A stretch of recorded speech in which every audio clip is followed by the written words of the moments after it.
This is my review of this spice and coffee grinder by Broad and Taylor. We have been using it regularly for our coffee.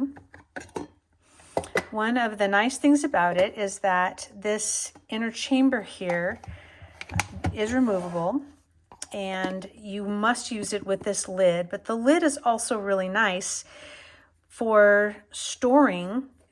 In our case, the coffee, we can grind it up at night and then put it in the freezer. In the morning, we just add it to our coffee maker and fresh coffee. I've cleaned it out because, as it says, it's a spice grinder as well. So I wanted to try it with spices. And as you notice, when I put it in there, I just twist to lock it in.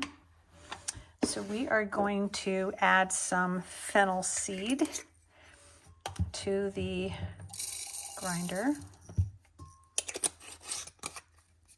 Put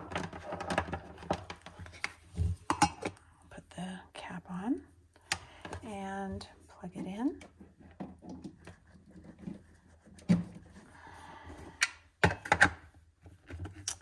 And then typically I hold it for about 12 seconds.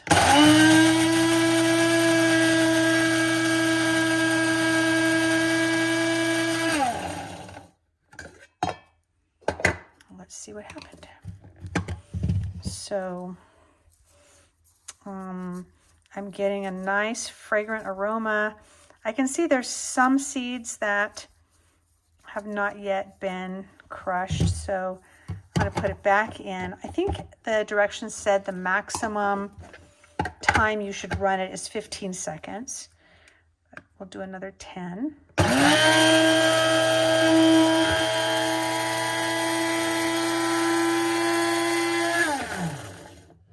It's nice that it has that little window so you can see what's going on inside the grinder. And yes, that's much finer and much quicker and easier than the old-fashioned pestle and mortar. So very nice.